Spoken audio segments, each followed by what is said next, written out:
चौथ माता की कथा। एक सेठ सेठानी थे। उनके एक बेटा और बहू थे। बहू सबको भोजन करा के फिर स्वयं भोजन करती। एक पड़ोसन ऐसी भी थी जो रोज पूछती कि बहू आज क्या बनाया खाया है। बहू कहती ठंडो बासी। एक दिन उसके पति ने ऐसा सुनकर विचार किया कि आज तो पकवान बनाए जाएं, फिर देखें कि मेरी पत्नी क्या कहती है। उसने तरह तरह के पकवान बनवाए और घर के सभी लोगों ने एक साथ बैठकर भोजन किया। आज भी पड़ोसन ने पूछा तो बहू ने कहा ठंडो बासी।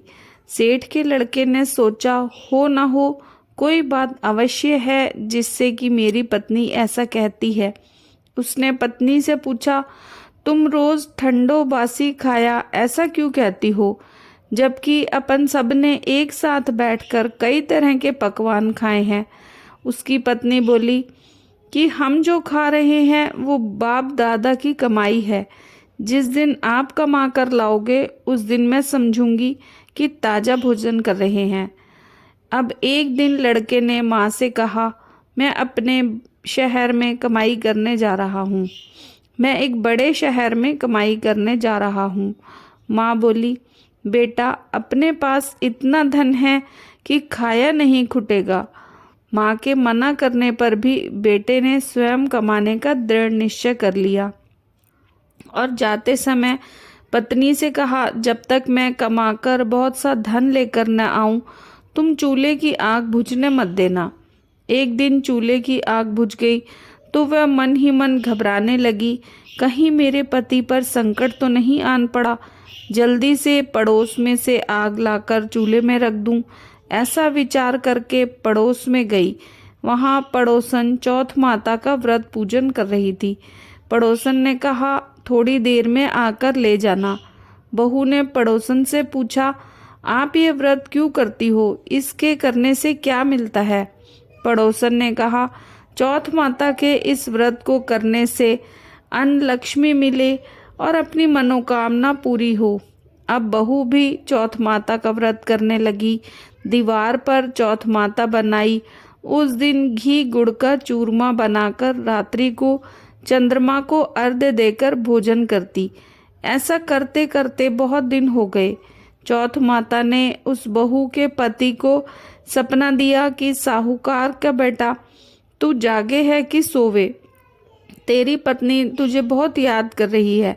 घर जाकर उसकी चिंता मिटा। तू दुकान खोलकर कंकु केशर का पगला बना के बैठ जाना, तेरा हिसाब किताब चुकता हो जाएगा। अब तो चौथ माता ने जैसा कहा था वैसा ही हुआ।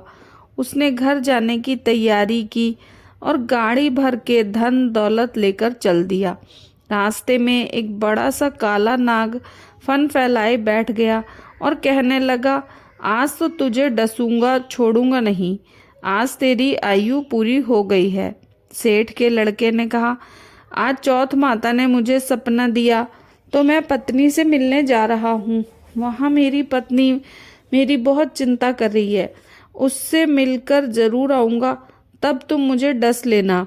नाग ने कहा तुम शपथ पूर्वक कह कर जाओ तो मैं तुम्हें जाने दूंगा, परंतु लौट कर नहीं आए तो मैं तुम्हारे घर आकर तुम्हें डस लूंगा। इस प्रकार सांप को वचन देकर वह अपने घर पहुंचा। वहां सभी से हंसी खुशी मिला और भोजन करने उदास होकर बैठ गया। उसकी पत्नी ने उदास होने का कारण पूछा तो पति ने काले नाग वाली बात बताते हुए कहा कि यदि मैं उसके पास नहीं जाऊंगा तो वह मुझे घर आकर ही डस लेगा। पत्नी बहुत चतुर थी। उसने कहा कि आप घबराओ नहीं, लेट जाओ, मैं एक उपाय करती हूँ। पत्नी ने कमरे की 7 पैड़ी धोई। पहली पीढ़ी पर उसने रेत, दूसरी पर इत्र, तीसरी पर गुलाल, चौथी पर फूल कंकु केशर, 5वीं पर लड्डू पेड़ा, छठी पर गादी गलीचा और 7वीं पीढ़ी पर दूध का कटोरा भरकर रख दिए। इस प्रकार वह 7 ही पेड़ी सजाकर बैठ गई। आधी रात होते ही नाग आकर पेड़ी चढ़ने लगा। पहली पेड़ी पर रेत में लौट गया और कहने लगा कि सेठ की बहू ने आराम तो बहुत दिया, पर मैं वचनों से बंध कर आया हूँ, सो डसूंगा अवश्य ही। इस प्रकार 7 पेड़ियों पर नाग आराम करता और कहता हुआ कि डसूंगा जरूर। कमरे में जाने ही वाला था कि चौथ माता ने विचार किया कि मैं इसे नहीं बचाऊंगी तो संसार में धर्म कर्म और व्रत पूजन को कौन मानेगा। अब तो गणेश जी, चंद्रमा जी और चौथ माता ने उसे बचाने का विचार किया। चंद्रमा जी ने उजाला किया, चौथ माता ढाल बनी और गणेश जी ने तलवार लेकर नाग को मार दिया और ढाल से ढक दिया। अब बहू भी थकी हारी सो गई। दिन उगा तो लोग बेटे से मिलने आए, परंतु बेटा बहू तो उठे ही नहीं थे। बहुत देर हो गई। माँ उन्हें उठाने गई।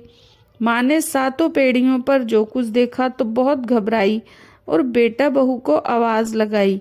बेटा बहू उठे तो देखा कि एक ढाल तलवार वहां पड़ी है। अब ढाल उठाई तो वहीं काला नाग मरा हुआ पड़ा है।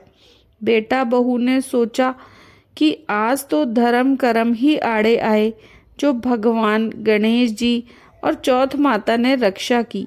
हे चौथ माता, आपने जैसी सेठ के बेटे बहू की रक्षा की, वैसी सबकी रक्षा कीजो। बोलो चौथ माता की जय।